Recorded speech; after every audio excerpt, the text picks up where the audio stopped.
두 구절을 가지고 복음이 무엇인가 바울이 우리에게 가르치는 것을 따라서 한번 나눠보려고 합니다.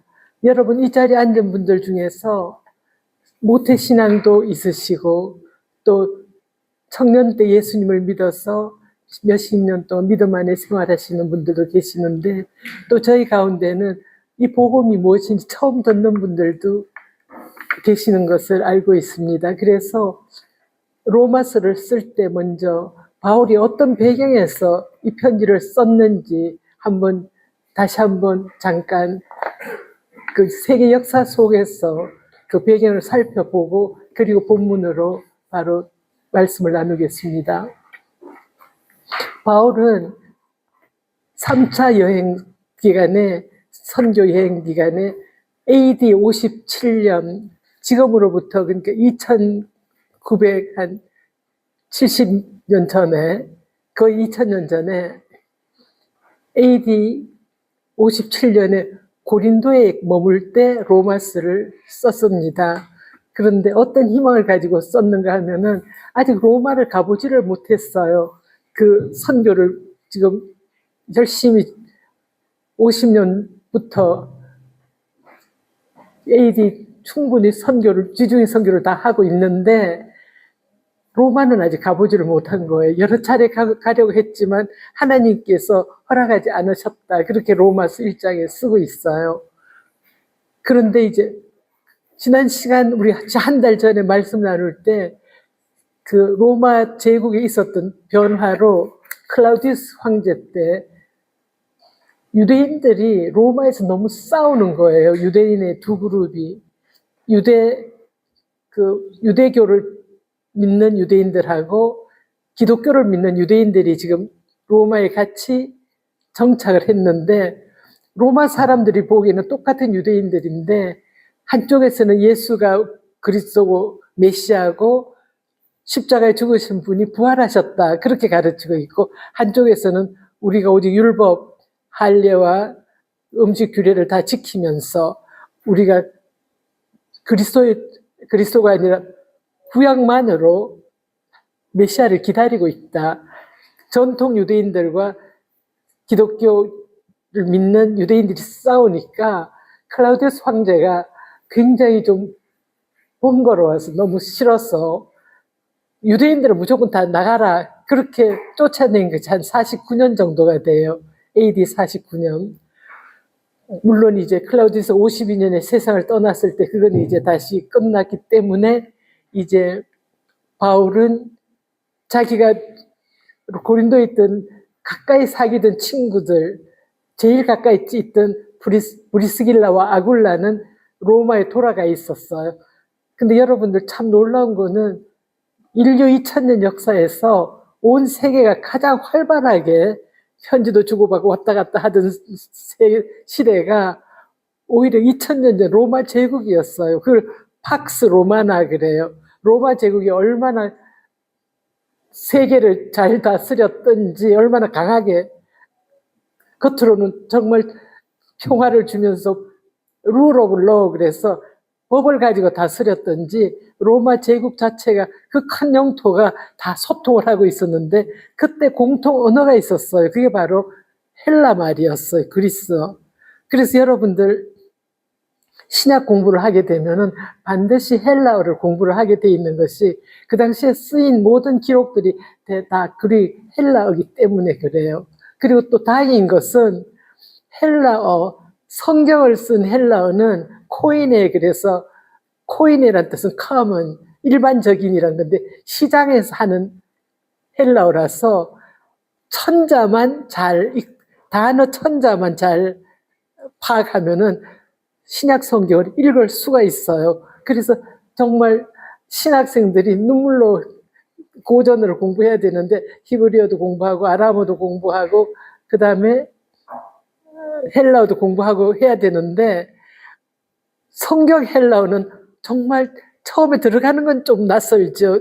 영어보다는 좀 더 고전어니까 어렵게 알파, 베타, 감마 이렇게 다시 이렇게 알파벳을 공부를 해야 되지만 일단 공부하면은 굉장히 쉬워요. 그래서 여러분들 중에서 치매 같은 데 좀 걱정되시는 분들은 요새 우리나라의 헬라어를 의외로 신학교나 목사님들 중에서 기초 성경 헬라어를 그 인터넷에 들어가거나 특히 미국된 인터넷에 들어가면은 공부할 수 있어요. 그래서 원하시는 분들, 도전하실 분들은 헬라어를 공부해서 신약 성경을 원문으로 한번 읽어보세요. 그러면은 영어로 읽을 때가 다르고 헬라어를 읽을 때가 너무나 다른 걸, 왜냐 어순이 많이 다르고 헬라어는 정말 너무 이렇게 격변화가 어려운 것 같은데 일단 익히고 나면은 그 격변화를 공부하면서 헬라어의 그 뉘앙스, 아 여기서 뭘 하려고 했구나. 특히 동사 변화 같은 걸 좀 잘 공부하고 나면은 성경에서 강조하는 부분을 깨달아서 굉장히 이렇게 성경을 풍성하게 입체적으로 읽을 수가 있어요. 그래서 여러분들 혹시라도 원하시는 분들 하나님께서 특별한 시간을 주시고 부르심이 있으면은 헬라어를 공부하시는 것을 정말 강추합니다. 근데 이제 그 본론은 그게 아니고, 그래서 헬라어라는 언어가 헬라 문화와 함께 그 당시에 바울이 다니던 세계를 통일을 시켜놨어요. 모든 길이 로마로 통한다는 속담이 있거든요. 로마와 온 세계가 다 엮여 있었어. 다 길이 통했고, 그러니까 서신이 왕래가 너무나 활발했어요. 여러분, 우리가 지금 안타깝게도 우리는 지금 백리 앞에 북한에도 편지를 보낼 수가 없잖아요.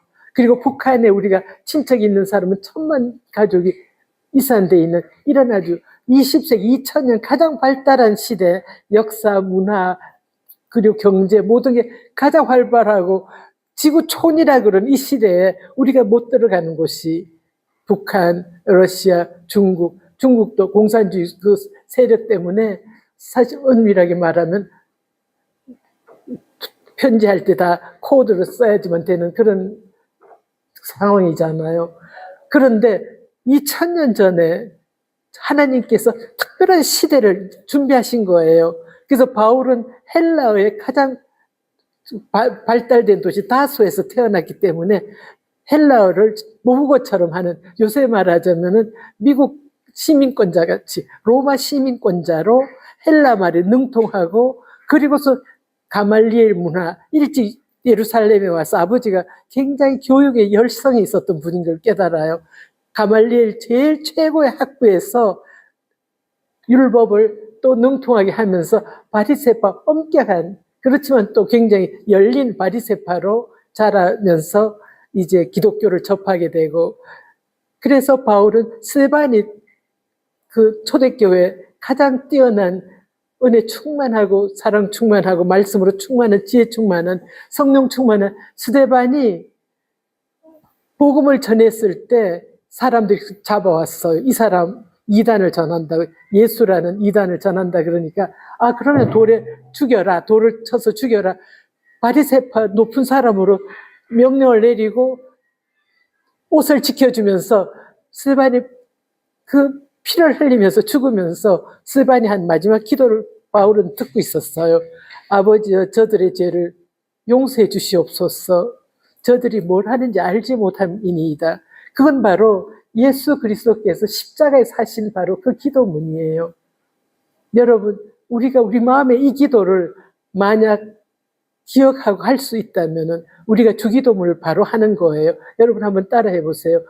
누가복음 23장 34절 아버지여 저들을 사하여 주옵소서.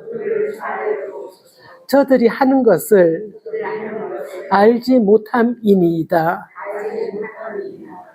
여러분, 예수님이 십자가에서 돌아가실 때 그 로마 병정들이 예수님 손바닥에 못을 박고 발에 못을 박고 이마에는 벌써 가시관을 씌워서, 그리고 마지막에는 창에 찔러서 물이 피와 함께 한 방울도 남김없이 다 흐르는 그 십자가의 고난을 받으면서 예수님이 죽으시는 그 과정에 십자가에 달려 하신 기도예요. 그런데 여러분, 우리가 자기를 부인하고 자기 십자가를 지고 예수님을 따라오느라, 그게 바로 예수님께서 제자들에게 가르치신 제자 도리예요. 누구든지 나를 따라오려거든 자기를 부인하고 자기 십자가를 지고 나를 따르라. 그런데 그 십자가를 지고 그 핵심이 바로 예수님의 십자가에서 용서하신 그 용서의 기도를 하라고 주기도문에서 가르쳐 주신 거예요. 여러분, 주기도문은 이제 그리스도를 믿는 분들은 다 외우고 따라 하시잖아요. 그리고 지금 아직도 덜 외우는 분들도 있는데, 잘 모르시는 분이 있는데, 주기도문은 예수님을 알아가는데 가장 중요한 기도거든요. 그래서 여러분들 꼭 외도록 하세요. 외워서 하는데, 그 중에 중요한 기도가 우리가 우리에게 오늘 우리에게 일용할 양식을 주옵시고, 우리를 위한, 하나님을 위한 세 가지 간구, 그 다음에 우리를 위한 그 간구 속에, 간구가 우리에게 일용할 양식을 주옵시고, 그 다음에 뭐가 나오나요? 우리가 우리에게 잘못한 사람을 용서해 준 것 같이 우리 죄를 용서해 주옵소서. 예수님께서 그렇게 기도하라 그랬거든요. 그런데 우리 마음 속에 용서하지 않고 품고 있는 그런 원수 맺은 마음, 아니면 기분 나빴어, 정말 한번 혼내주고 싶어, 두고 봐, 벌받게 해주세요. 그런 식으로 여러분의 마음에 가득한 원수 맺는 마음이 있다면 주기도문을 할 수가 사실은 없는 거예요. 여러분들, 우리가 주기도문 오늘도 하고 항상 우리가 하고 있지만, 우리가 진실하게 주기도문을 하면은 예수님의 예수님을 순종해서 하는 거고요. 그리고 우리가 어영부영 주기도문을 하면은 그 주기도문은 사실 우리를 오히려 자승자박 묶는 기도에 우리를 스스로 저주하는 기도 같아요. 우리가 우리에게 잘못한 사람을 용서해 준 것까지 우리 죄를 용서해 주옵소서. 그게 바로 예수님이 십자가의 상에서 하신 기도인데, 바울은 그 스데반이 죽는 과정에서 마지막에 그 소리를 왕왕왕 그 무리들 가운데서 하나님께서 그에게 듣게 하신 것을 우리가 짐작할 수가 있어요.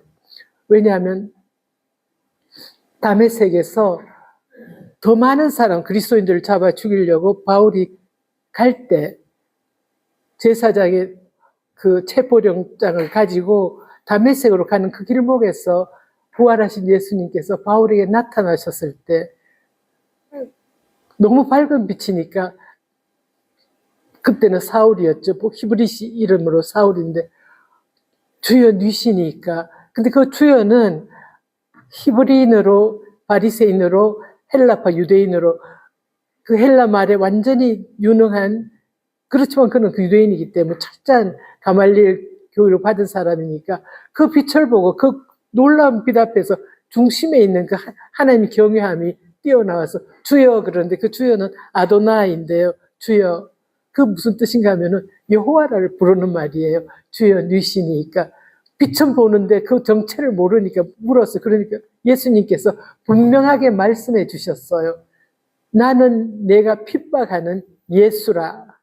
스데반을 죽였을 때는 바로 핍박하는 정도가 아니라 멸기 예수라는 교를 뿌리 뽑아야겠다는 그 유대인의 막 진실한 집념 때문에 죽였는데, 바로 그 죽인 그 대상이, 그 뽑아 없애야 되는 그 대상이 주인이 지금 나타나신 거예요.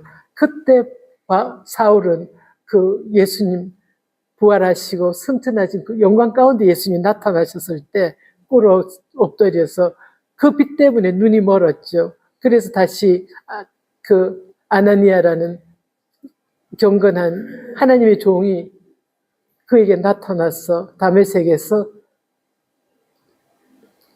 세례를 주면서 눈을 뜨게 해줬을 때, 그때 다시 보면서 거듭나서 성령으로 거듭나고 세례받고, 이제는 벌써 예수님께서 그 다메섹 도서에 주신 그 명령이 있어서 네가 나의 이름을 위해서 얼마나 많은 핍박을 받는지 네가 보게 될 거라고. 그렇지만 그것은 복음을 전하는 사명으로의 부르심이었어요. 그래서 여러분들, 지난 시간에 우리가 월요일날 지난 그 원례회 때 우리가 나눈 1절에서 4절 속에서 바울 사도, 근데 바울은, 그리고 바로 나오는 단어가 둘로스, 종이라고, 누구의 종이라고? 그리스도 예수의 종, 나 바울은.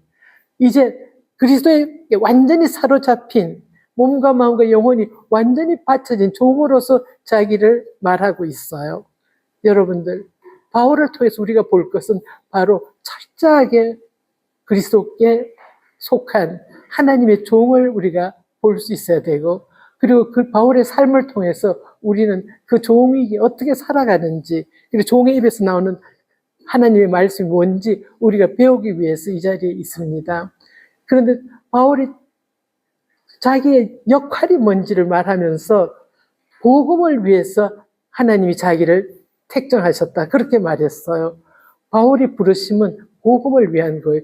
근데 바울의 글들, 저는 영문학을 먼저 공부를 해서 글을 읽으면은 글의 구조들을 이렇게 아무래도 자세히 보고 배우는데, 얼마나 아름다운 글인지. 바울의 글은 가장 뛰어난 하나님의 영감으로 쓰여진 글이에요. 그래서 한 절 한 절이 이어지면서 자기가 하려는 말을 한 절 속에 다 담고 있어요. 그리고 그 다음에는 그 전에 있던 절에서 말한 그 내용을 다시 설명하고 있고, 그 다음에 그걸 또 더 자세히 설명해서 우리 따라 읽으면은 머리에 쏙쏙, 어떤 일타 강사가 그렇게 우리를 복음으로 가르쳐 줄 수가 있을까요? 그래서 로마서를 여러분들이 한글로도 읽으시고 영어로도 읽으시고, 그리고 자꾸 읽으면은 외우게 해주세요. 그 말씀 외워보세요. 1절에서는 복음을 위해 부르심 받았다. 그 다음에 2절에 가면은 복음이 뭔가를 이제 이야기를 시작해. 이 복음에 관하여 말하자면, 그리고는 복음은 유앙겔리온, 굿뉴스라는 거예요. 그래서 미국에서는 제일 쉽게 쓰인, 우리말로는 쉬운 성경을 미국에서는 굿뉴스라 그러는데, 굿뉴스 for modern men 그러는데, 굿뉴스가 바로 복음이에요. 기쁜 소식. 그럼 복음에 관해서 말하자면, 그리고 나서는 옛날 거가 아니고 뭐 새 거 같잖아, 이게 뭐야? 이렇게 묻지 않게 선지자를 통해서 이미 말씀하신 거라 옛날부터 있어 왔던 것이 이루어졌다는 거예요. 복음은 말하자면 옛 선지자들 말한 것인데, 그 누구에 대해서? 그의 아들에 관하여 말한 것이라. 여러분, 우리가 성경을 읽을 때 누구를 만나려고 읽어야 되나? 바울은 보여주고 있어요. 원래 바울의 이름은 사울이라 그랬죠. 그런데 바울이라는 이름으로 바뀐 것은 딴 게 아니라 헬라어 문화권에 자기가 이방인을 위한 선교사로 부르심을 받았다는 걸 다메섹에서 이미 받았기 때문에, 이방인들은 당시에 전부 헬라 말을 하니까 이방인들 속에서 사울이라는 말은 안 통하는 거예요. 너무 이상해요. 우리나라 말로 그냥 그 속에서 오래 머물기에는 통하기 힘드니까 파울로스는 바울이라는 이름으로, 헬라 이름으로 쓰기 시작해요. 사도행전에서 읽으면 사울이 바울로 바뀌는 그 말씀이 자연스럽게 나오고, 그 다음부터 쭉 바울이라는 이름으로 하는데, 그 바울은 이 복음을 위해서 자기가 사도로 하나님께 부르셨는데, 복음으로 말하면 오래전부터 있었던 것이고, 그 다음 3절부터 가면은 복음은 아들에 관해서 말한 것이라 그랬잖아요. 3절에 이 아들에 관하여 말하자면, 그리고 나서는 여러분들 지난 시간에 배운 3, 4절에 예수 그리스도가 누구신가를 설명하고 있어요. 이 아들은 육신으로는 다윗의 후손으로 나셨고, 성결의 영으로는 죽은 자 가운데서 부활하셔서, 능력으로 부활하셔서 하나님의 아들로 선포되셨으니 이가 곧 우리 주 예수 그리스도라. 그게 바로 복음의 핵심, 복음의 요점이에요. 그래서 여러분들, 이제 우리가 나는 예수 그리스도를 믿는다 그럴 때, 그 예수님이 복음이시고 복음으로 우리에게 주어진 분이고 그 복음의 내용으로 오신 분인데, 그분은 육신 참 인간이 되셨고, 그리고 또 참 신이시라는 거, 성결의 영, 성령으로 하나님의 아들로 선포된 분이라는 것을 우리가 알고 있어야 돼요. 그게 가장 중요한, 참 신과 참 사람이시라는 거. 왜 인간이 되셨는가?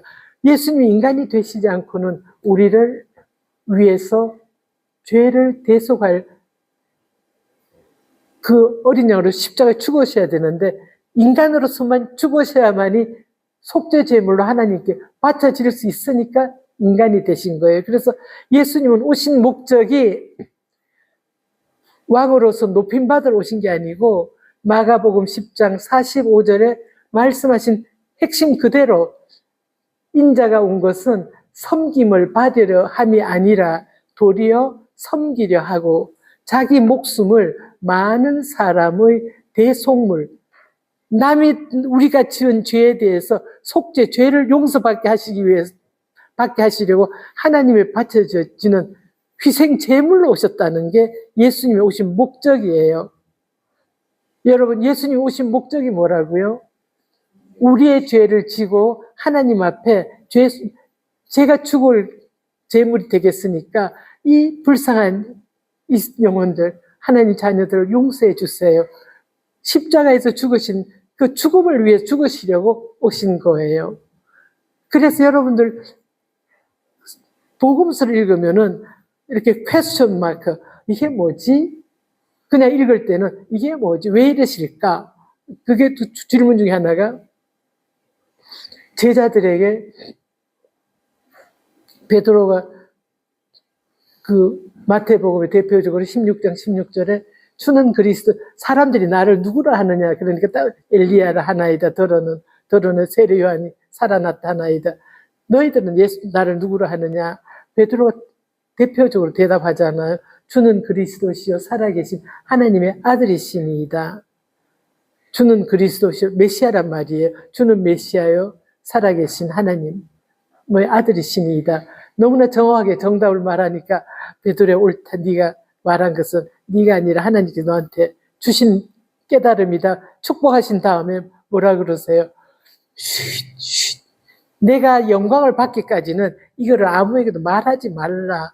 근데 예수님은 메시아라는 대답을 끌어내신 다음에 그 제자들에게 항상 내가 영광 받을 때까지는 비밀로 붙여라 그러세요. 왜 그러셨을까요? 메시아라고 영광 중에 나타나서 짠, 메시아가 오셨다. 다 와, 내게 와. 이 왕이 왔다. 영광 중에 빛나는, 지금 그렇게 막 사람들을 끌어모으는 게 인간의 세상의 방법이잖아요. 저는 이번에 지금 배경을 지금 한 5분 만에 끝낼 거 지금 너무 길게 하고 있는 건데 좀 길어지지만 여러분 너무 중요하니까 들어보세요. 바울의 역사적 배경을 읽으면서 저는 위키피디아 영어로 이렇게 네로에 대해서 그 당시에 바울이 사역할 때 로마 제국의 황제가 누군가 더 좀 알아보려고 네로에 대해서 살펴보니까 여러분 로마 역사, 인류 역사에서 가장 잔혹하고 악한 왕으로 황제로 기억되는 사람이 네로예요. 왜냐하면 그 사람은 자기가 로마 도시가 좀 마음에 덜 들어요. 건축이 자기 눈에. 그래서 싹 다 불질러 버리고 거기에다가 금으로 짓는 궁전을 생각하면서 불을 태웠는데 자기 그 미친 그것을 시민들이 알고 네로를 죽여라. 우리가 이렇게 주거지를 이런 것은 네로 때문이다. 그러니까 악한 자는 또 미친 사람은 미친 나름대로 그 마귀의 깨니까 있잖아요. 아, 지금 이 위기를 모면하려면은 이 나쁜 궁정으로 몰려오는 이 데모를 방향을 틀려면은 우리 국민들이 우리 로마 시민들이 제일 싫어하는 기독교인들을 스케이프폿, 희생양을 잡으면 되겠구나. 아니야. 그 사람들 집어넣어서 이거는 그리스도인들이 한 짓이야. 그 크리스티아노스, 그리스도인들이 한 짓이니까 너희들 화나면은 그리스도인들을 잡아서 우리가 혼내줄게. 그래서 그리스도인들을 색출해서 여러분들 로마 가보시면, 이태리 가보면은 로마 한복판에 콜로세움이라고 지금도 어마어마한 건축, 그 밑에 지하에 청청청 해가지고 다 내려다보게 하는 그 콜로세움 이태리 그 큰 광장의 중심에 그리스도인들을 짐승과 함께 풀어놓고 잡아 뜯겨 죽게 하고, 그리고는 다 십자가 기둥에 달아매서 몸에 기름을 칠해서 밑에 불을 붙여서 화형을 시켜서 죽이고, 그러면서 로마 시민들한테 내가 보여주는 큰 놀이라, 드라마라고 다 초대했는데, 처음에는 로마 시민들이 황제가 초대하니까 귀족들이 다 나와서 그게 구경이라고, 그 가장 처참한 구경을 보면서 히닥거리면서 웃으면서 검투놀이, 글래디에이터, 그런데 영화 보면 아시지만 찔러 죽이는 데까지 피 흘리게 하는 그런 잔인한 거 익숙한 사람들이니까 보고 있었어요. 그렇지만 그 죽어갈 때 그 사람들이 입에서 나오는 조용하게 들리는 소리가 비명소리가 아니라 찬양이었어요. 하나님께서 은혜를 내려주셔서 그 고통을 변해서 찬양을 부르게 하신 거예요. 그러니까 이 사람들이 이게 뭐야? 이게 뭐지? 이게 그러다가 너무나 깊이 그 사람들 속에서 변화가 일어났어요. 뭐길래 고통, 죽음도 두려워하지 않고 섬길 수 있는 그 신이 누구지? 무신론자라고, 왕을 신으로 숭배하지 않으니까 무신론자라고 다 잡아왔는데 저 사람들이 섬기는 것은 무엇일까? 그래서 놀라운 로마의 그 귀족들 속에 사실은 복음을 전하는 가장 큰 계기가 된 것이 콜로세움의 그 잔혹한 처형이었어요. 네로는 정반대의 효과를 깨닫지도 못하는 사이에 일어나 버린 거예요. 그리고 나서 얼마 있다 네로는 자살해서 죽었어요.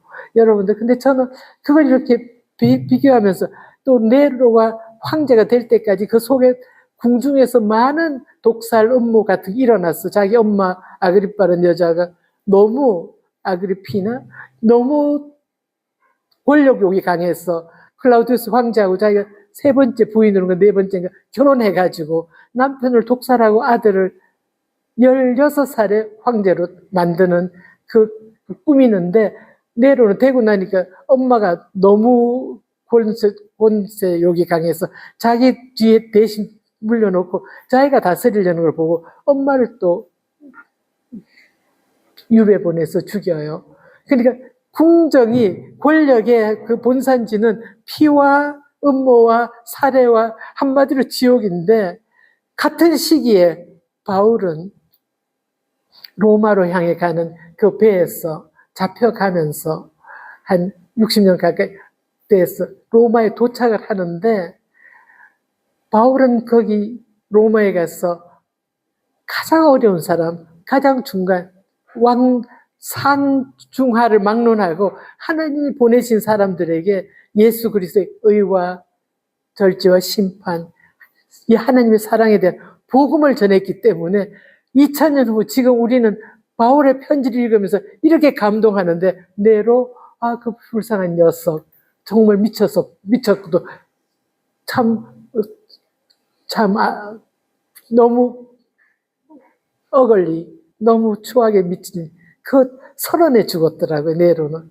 여러분, 이 세상의 권력이 아무리 떠들고 이 세상 권력이 아무리 자기를 치장해도 우리 그 속담이 있잖아요. 화무 11홍. 권력은 오래 못 간다는 거. 그 바울 시대의 역사적 배경에서 너무나 잘 볼 수가 있었어요. 어느 게 하나님 말씀은 영원한데 모든 권력과 인생은 풀과 같이 다 시들어오는 거. 그럼 이제 바울이 자기가 받은 복음이 뭔가를 설명하고 나서 나는 이제 사도직을 받았다. 이 복음을 전할 사명을 받았다. 이렇게 말하면서 그 로마서를 쓰고 있는데요.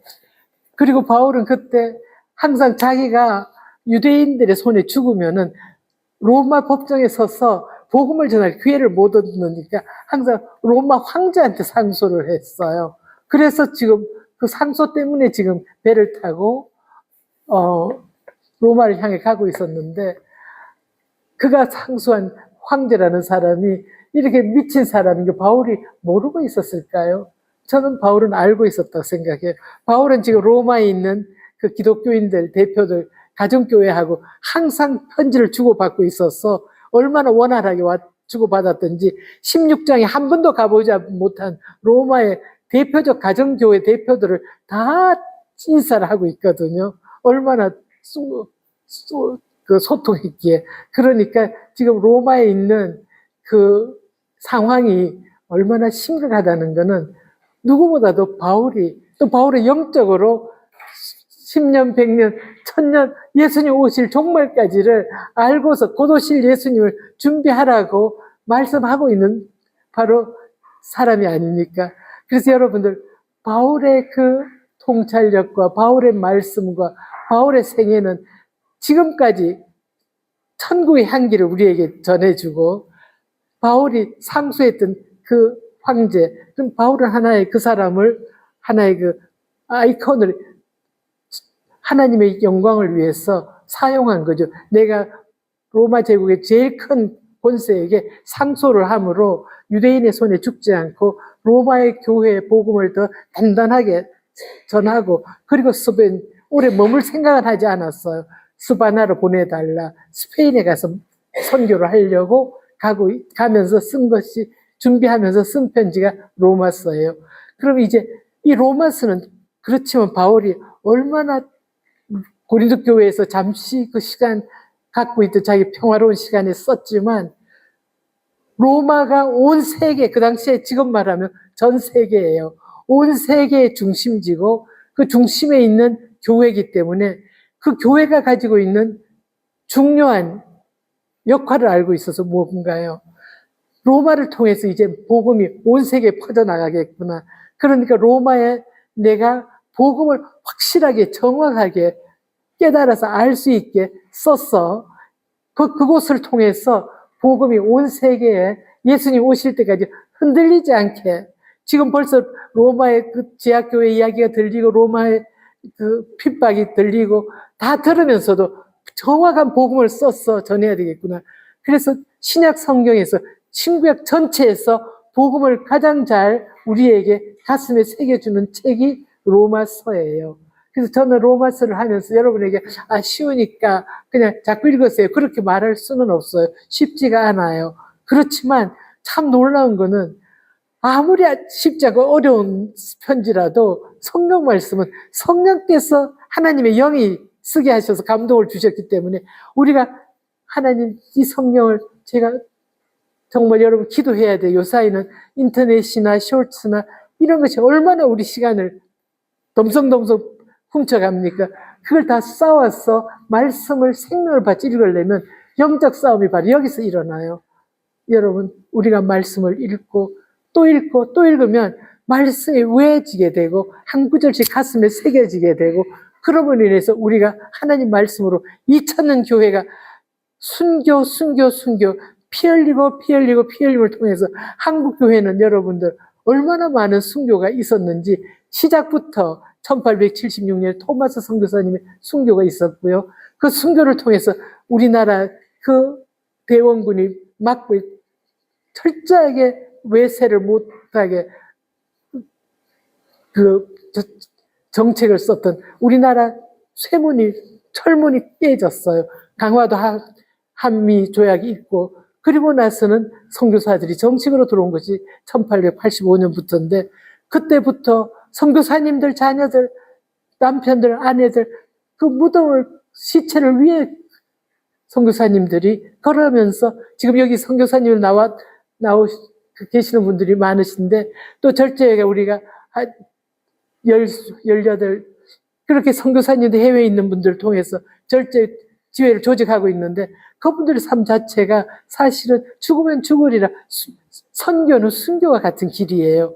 그런데 우리나라에 오는 선교사님들은 많은 분들이 순교하셨어요.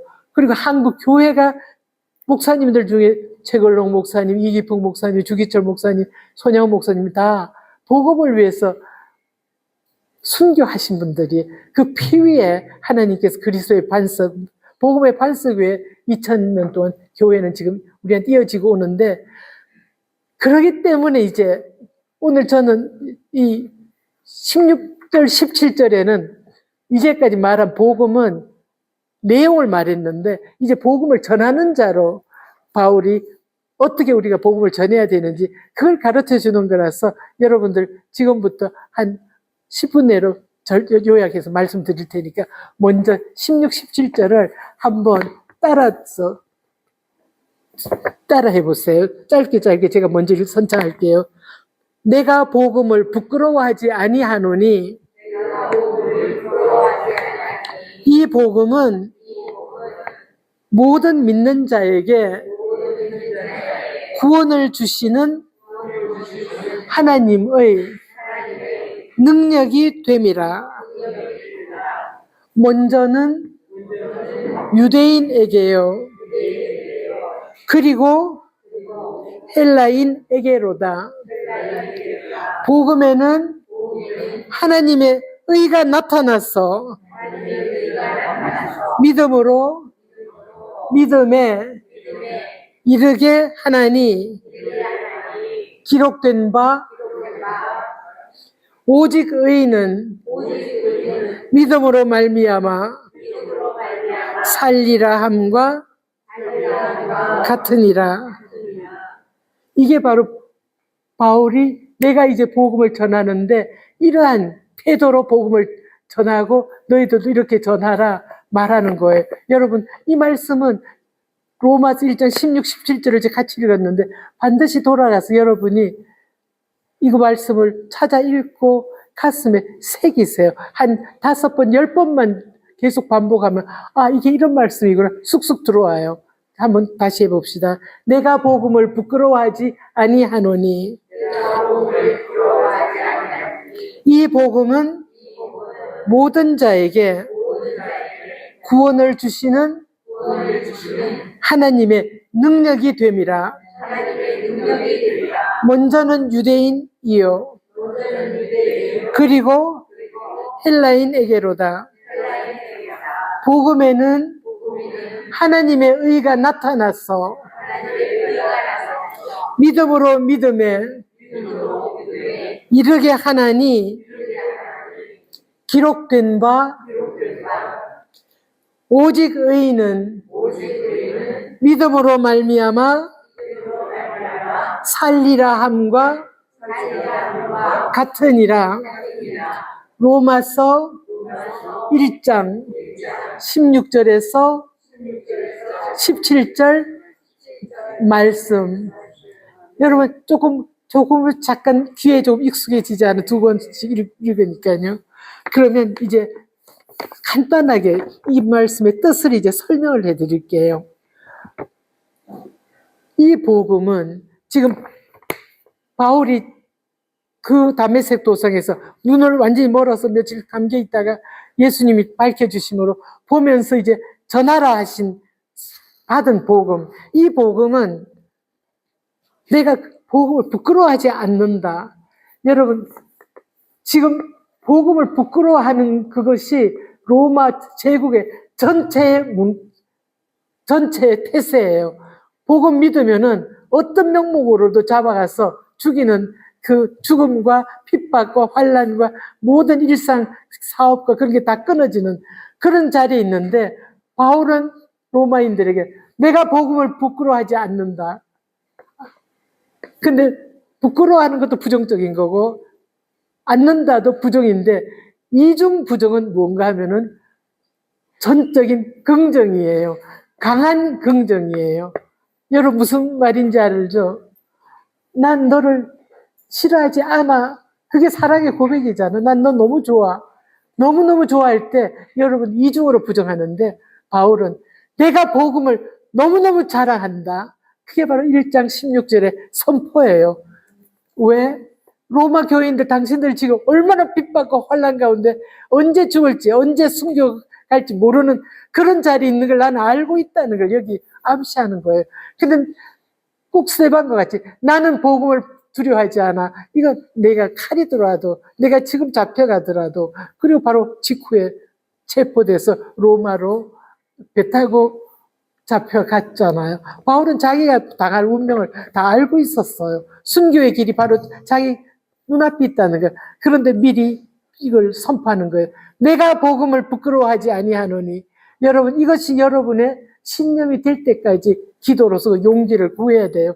지금 한국 만만치 않아요. 제가 연세대학에서 20년 가르쳤는데 거기 복음을 전할 때 만만치 않았어요. 항상 알게 모르게 핍박과 환난과 징계와 여러 가지 방해가 끊임없이 들어왔어요. 그런데 바울이 있었기 때문에, 이 편지가 있었기 때문에 한 걸음 한 걸음 걸을 수 있었어요. 여러분, 지금 이 시대 21세기는 예수님이 성경에서 말씀하신 내가 곧 오리라 말세예요. 근데 그것도 말세지말, 종말의 마지막에 지금 우리가 써 있어요. 왜? 어떻게 알아요? 성경에 말씀하셨거든요. 복음이 땅 끝까지 이르면 내가 오리라. 그리고 마지막 때 징조를 쭉 말씀하셨는데 그 징조가 우리 앞에 다 나타나고 있어요. 지진과 기근과 팬데믹, 전염병과 칼과 전쟁과 살상과 얼마나 대규모의 학살이 온 세계 그리스도인들을 향해서 아프리카에 지금 몇십 명, 몇백 명, 아프리카뿐만 아니죠. 북한, 얼마나 많은 기독교인들에 대한 그 살상이 진행되고 있어요. 그런데 그 속에서 그리스도인들이 기쁘게 순교를 하고 있어요. 왜? 그리스도의 이름이 내 생명보다 더 중요하고 내가 순교의 길을 걷는다는 것은 하나님의 택함이 있기 때문에 예수님을 위해서 마지막 나의 피 한 방울도 남김없이 그 복음의 진실을 인치고 싶은 게 진실한 그리스도인의 진심이거든요. 저는 우리 어머니가 매일 이 기도하시는 걸 들으면서 자랐어요. 내 몸에 피가 다 빠지고 내가 죽더라도 이 나라 청년들이 다 예수 그리스도를 믿고 술, 담배를 안 하고 건강하게 살아서 우리나라가 온 세계를 돕는, 원조를 받는 국가가 아니라 6.25 직후였거든요. 받는 나라가 아니라 온 세계를 돕는 나라가 되도록 하나님 복음을 전하는 나라가 되게 해주신다면 기쁘게 죽겠습니다. 그게 매일 어머니의 기도였어요. 그러니까 저희들은 자랄 때 굉장히 강한 훈련을 어머님 삶을 통해서, 어머님 우리한테 그러지 않고 스스로가 그렇게 사심을 통해서 받게 해주셔서 너무너무 감사해요. 그래서 연세대학 그 어려운 강한 맞바람에도 당당히 복음을 전하면서 학생들을 그리스도의 용사들로 기를 수가 있었어요. 여러분들, 내가 그리스도를 위해 사는가, 복음을 위해 사는가, 복음을 버리고 짓밟고 외면하는가, 거기에 영생과 영벌이 갈라지는 걸 우리가 항상 기억하고 있어야 돼요. 자, 1절은 이제 여기로 정리하고요. 1절의 두 번째, 이 복음이 뭐라고요? 모든 믿는 자에게 구원을 주시는 하나님의 능력이 됨이라. 여러분, 우리가 지금 아픕니까? 우리가 지금 물질에 공핍합니까? 우리가 가족 관계에서 많은 불화가 있습니까? 아니면 친구 관계, 나는 아무도 나하고 친구가 없어. 나는 너무 힘들어. 이 인간의 환난과 곤고와 핍박과 이 모든 것은 어느 시대나 누구에게나 다 알게 모르게 다 겪는 거예요. 그런데 어떻다고요? 복음은 모든 믿는 자에게 구원을 주신다고요. 어떤 구원? 나는 항상 구원이 필요해요. 인간은 다 구원이 필요해요. 그렇지만 궁극적인 구원은 죄의 권세 그리고 죽음의 권세에서 구원받는 거예요. 여러분 두렵지 않으세요? 내가 죄를 너무너무 싫어해요. 이제 그리스도를 믿는 사람들은. 그런데 내 속에 죄의 권세가 나를 사로잡아 죄로 끌고 가요. 그걸 내가 보면서 내가 또 이러다니. 그리고 하나님 저 용서해 주세요. 또 오늘 또 제가 죄를 범했어요. 하나님 저를 용서해 주세요. 근데 또 그래요. 그래서 로마서 7장에서 바울이 뭐라 그래요? 내가 마음으로는 하나님의 법을 좋아하는데 육신의 죄가 나를 사로잡아 끌어가는도다. 오라 나는 공고한 사람이로다. 누가 이 사망의 몸에서 나를 건져내랴. 가장 위대한 사도의 고백이에요. 여러분들 이 고백하는 바울과 같이 여러분에게도 이 고백이 매일매일 있어야지, 애통함이 있어야지 여러분이 그리스도인이에요. 죄를 심상히 여기고 뭐 다 그러니까 다 조금씩은 다 이건 절도도 아니지 내가 조금 모르게 그냥 쓰는 거. 우리가 어떤 자리에 있든지 우리가 죄를 심상히 여기는 것은 하나님 앞에서는 죽은 자와 같은 거예요. 여러분, 우리가 하나님 앞에 깨어서 정직하게 거룩하게 하나님 말씀대로 순종하는 것을 위해서 나를 진력을 다해서 예수님을 따라 달려가는 때 우리는 우리가 얼마나 죄인인가를 순간순간 깨닫게 돼요. 그래서 칼빈 선생님이 평생을 말씀과 기도와 완전한 죽으면 죽으리라는 순교의 자리에서 살았지만 마지막 임종에서 칼빈 선생님이 했던 기도가 뭔가 하면 하나님 아버지, 저는 바울과 같이 죽을 수밖에 없는 죄인의 괴수입니다. 저를 불쌍히 여기시고 하나님의 긍휼로 그리스도의 피로 저를 씻어서 천국에 영접해 주시옵소서. 바울은 너무나 칼빈 선생님은 너무나 겸손하게 하나님 앞에 기도하면서 짧게 임종의 기도를 하고 떠나셔서 신구약 다 그 계시 주석을 다 쓰고 laconic and brevity 짧게 간결하게 주석을 썼기 때문에 지금 그 신구약 여러분 저는 여기 설 때 담대하게 설 수 있는 유일한 이유가 칼빈 같은 선생님이 있어서 항상 주석을 말씀을 보고 비추어서 공부를 해요. 얼마나 정확하게 말씀을 분석을 써주는지 딴 거 다 빼고 말씀에 대해서 간략하게 풀어서 2000년 전에 바울이 살아나게 도와줘요. 그래서 여러분들 지금 칼빈의 주석은 기독교 서점에 가면 주석이 다 번역이 돼 있고 또 영어로는 그냥 무료로 다 다운로드 볼 수 있게 지금 있어요. 여러분들 꼭 열심히 공부하시기를 바랍니다. 근데 구원을 주시는데 제일 큰 구원은 뭐라 그랬어요? 죄와 죽음의 권세로부터 구원을 주세요. 예수님이 우리 죄값을 십자가에서 치르셨잖아요. 그래서 이제는 더 이상 나 언제 무슨 죄를 지었지? 바울은 막 죄에 대해서 애통하면서 돌아서서 찬송하리로다. 나에게 은혜를 베푸시는 그리스도를 찬송할지어다. 바로 애통할 때 용서의 십자가의 은혜를 깨우쳐 주세요.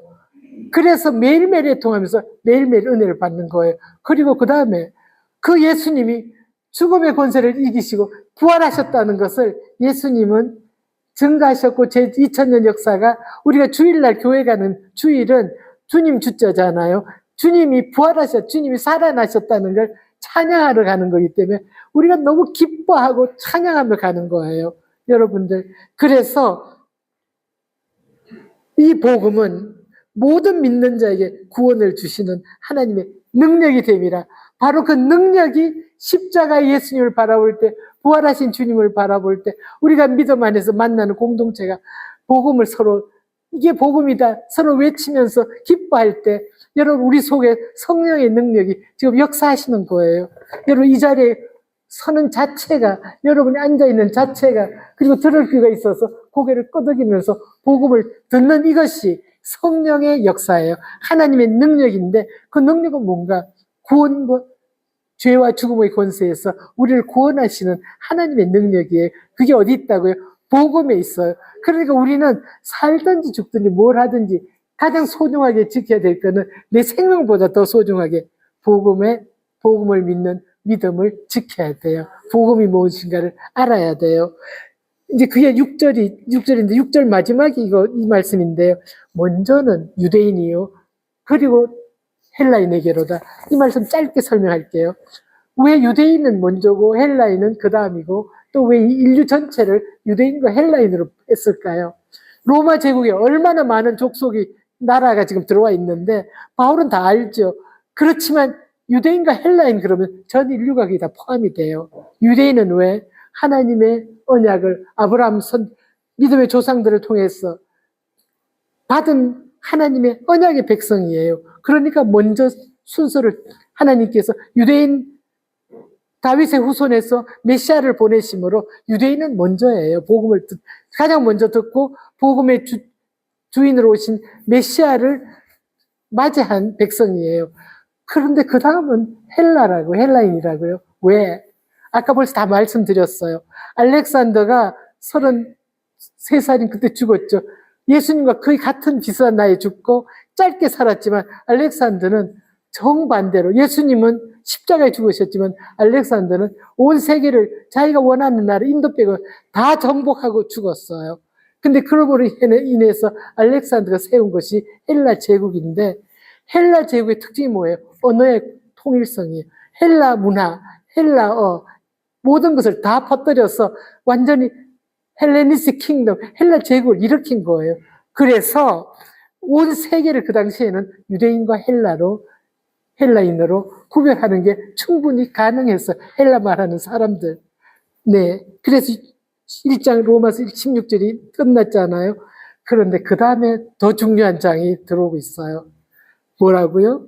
복음에는, 그럼 복음에 예수님이 복음의 내용이시고 그 내용은 예수님의 십자가에 죽으신 거, 부활인 거, 성령으로 하나님으로서 참 인간이 참 하나님으로서 우리에게 나타나셨다.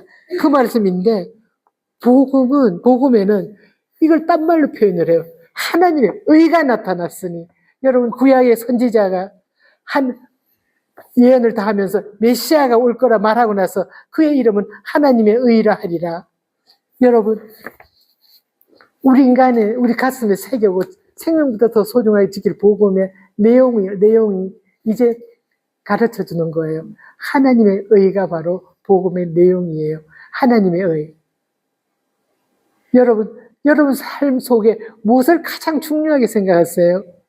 미가서 6장 8절 보면 사람아 주께서 선한 것이 무엇임을 너에게 보이셨나니 인자를 사랑하며 love steadfast love라고 사랑을 사랑하라고 사랑을 실천하라는 거예요. 하나님의 사랑 아가페를 인자를 사랑하며 그건 뭐라 그래? 공의를 행하며 바로 하나님의 의를 행하라는 거예요. 그리고 겸손히 하나님과 동행하는 것이 아니냐.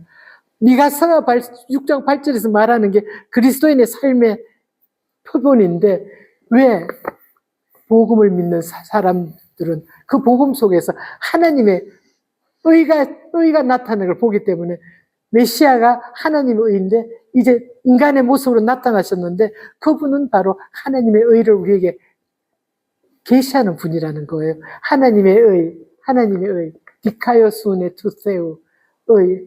어렵죠. 그런데 하나님의 의는 우리에게 생명을 주시는 말씀이에요. 왜? 의가 없으면 우리는 하나님 앞에 설 수가 없고 갈 수가 없어요. 그런데 하나님의 의는 뭔가요? 하나님이 우리에게 거저 주시는 선물로서 하나님의 의롭다 하심을 주신다는 거예요. 여러분 나는 틀림없이 바울과 같이 죄인의 괴수인데 내가 지은 모든 죄를 아무리 생각해도 씻을 길이 없는데 하나님께서는 외아들을 보내셔서 사랑으로 보내셔서 그 아들이 우리의 죄를 용서하시기 위해서 십자가에 흘리신 피로 내 죄를 다 씻어 주실 뿐만 아니라 이제는 우리를 하나님의 자녀로 의롭다 하시는 거예요. 의롭다고 여겨주세요. 그리고 의를 행할 수 있게 성령의 능력으로 항상 불의를 행하면 가슴이 찌릿찌릿하고 깨우침을 주셔서 회개하게 하고 돌이켜서 오뚜기를 거꾸로 아무리 돌려놔도 빠딱 서잖아요. 하나님의 의가 우리가 하나님을 향하게 돌이키게 하시는 거예요. 내 힘이 아니에요. 그게 바로 성령의 역사예요. 복음에는 하나님의 의가 나타났어. 메시아가 이제 하나님의 의로서 구체적으로 우리 앞에 제시됐어요. 나타나서 믿음으로 믿음에 이르게 하나니 여러분들 이 말씀 좀 약간 좀 애매하잖아요. 믿음에서 믿음으로 믿음에 이르게 한다? 이게 무슨 말일까?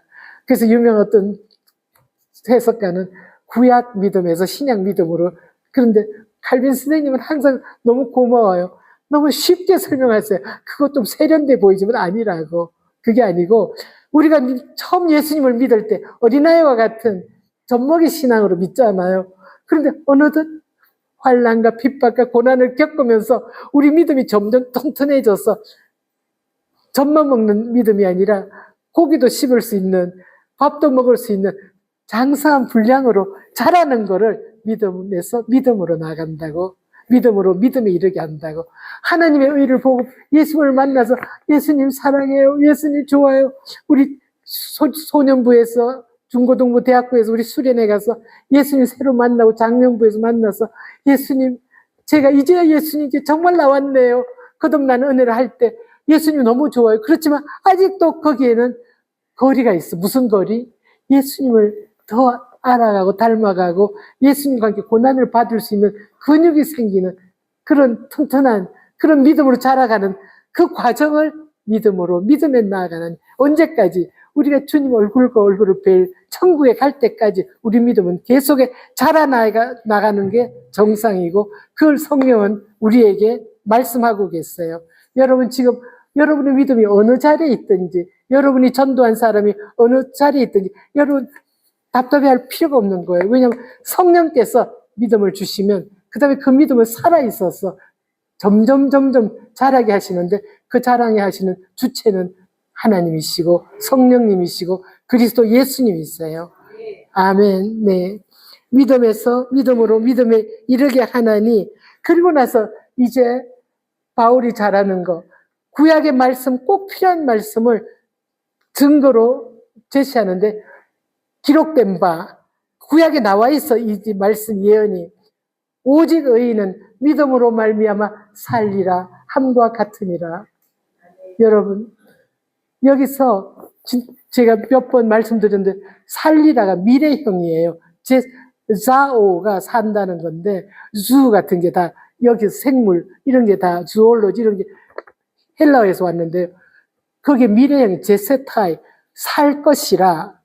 근데 그 사는 건 뭔가 네로처럼 막 권세를 누리고 온 제국을 뒤흔들다가 쾌 자살하는 그런 헛된 들의 꽃과 같고 쓰러져서 기억도 하지 못한 그런 죽음이 아니라, 여기서 말하는 제세타이는 예수님을 믿는 믿음으로 주신 생명, 영생을 말하는 거예요.